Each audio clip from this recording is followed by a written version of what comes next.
हमारे देश में एक बहुत बड़ा अर्थशास्त्री हुआ, उसका नाम था चाणक्य। बहुत कम लोग जानते हैं कि चाणक्य भी एक अर्थशास्त्री था। दुर्भाग्य क्या है कि हमारे अर्थशास्त्र की किताबों में चाणक्य का अर्थशास्त्र पढ़ाया ही नहीं जाता।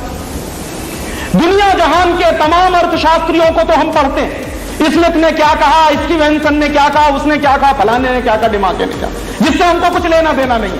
लेकिन मेरे देश में जो सबसे बड़ा अर्थशास्त्री हुआ चाणक्य, उसी को नहीं पढ़ाते आपकी विश्वविद्यालय की शिक्षा में। माने गुलामी की शिक्षा है। चाणक्य जानते हैं क्या कहता था? एक बार चंद्रगुप्त और चाणक्य का झगड़ा हुआ।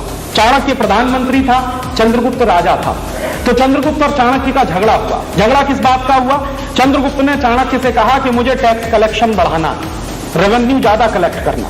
क्यों पूछा उसने? कि मुझे समाज सेवा के काम करने। तो चाणक्य ने कहा कि समाज सेवा के काम तुम मत करो, इसके लिए समाज के लोग बहुत हैं, वो कर लेंगे। कहने लगा नहीं नहीं, मुझे रेवेन्यू कलेक्शन बढ़ाना ही बढ़ाना है ताकि राज्य के लिए कुछ ज्यादा पैसा मेरे पास बच सके। तो चाणक्य ने उससे कहा कि तुम रेवेन्यू कलेक्शन बढ़ाओ, तुम्हारे मन में योजना क्या है? कहने लगा मैं टैक्स बढ़ाना चाहता हूं। तो उसने कहा कि कभी गलती मत करना। तो उसने पूछा क्यों? तो चाणक्य ने चंद्रगुप्त को जो जवाब दिया है वो सबसे बड़ा अर्थशास्त्र है। वो कह रहा है कि किसी भी समाज में कुल उत्पादन का 5% से ज्यादा टैक्स नहीं होना चाहिए। 5% तो मैक्सिमम लिमिट है।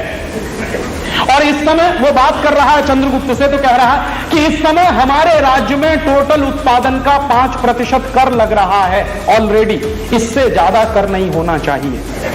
तो उसने पूछा कि फिर ये हमारा टैक्स का कलेक्शन कैसे बढ़ेगा? तो कह रहा है कि तुम राज्य का वातावरण ऐसा बनाओ कि व्यापार 2 गुना हो जाए, तो तुम्हारा टैक्स कलेक्शन 2 गुना हो जाए।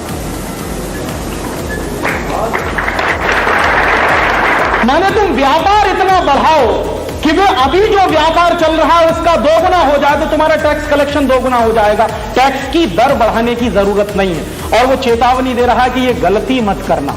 चंद्रगुप्त ने वही किया, और चंद्रगुप्त ने जो किया उसको भारतीय इतिहास में कहते हैं कि वो गोल्डन पीरियड था, हमारा स्वर्ण युग था। क्यों? क्योंकि वही एक जमाना था जिस जमाने में टैक्स सबसे कम लगता था।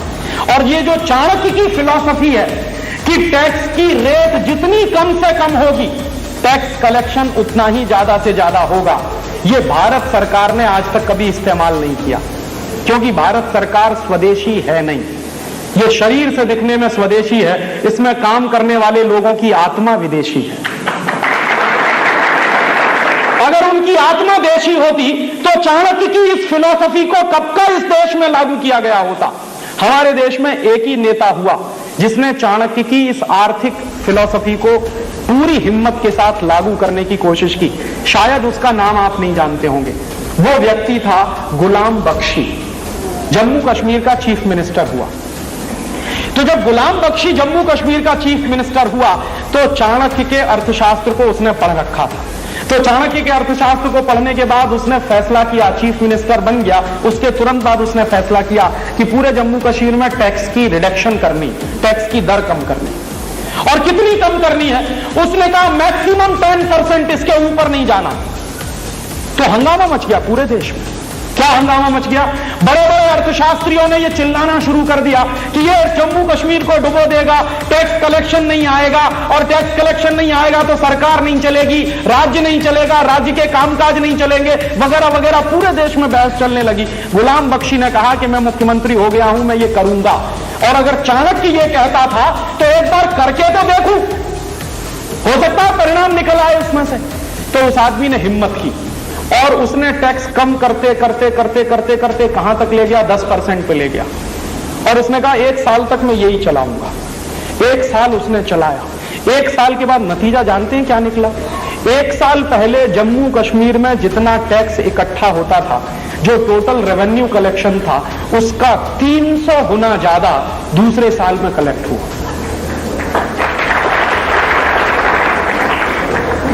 माने जैसे ही उसने टैक्स की दर कम की, टैक्स का कलेक्शन उसका 300 गुना बढ़ा, और सारे देश को उसने चुप करा दिया, उस एक व्यक्ति ने। और ये बात हिंदुस्तान में लागू होनी चाहिए थी।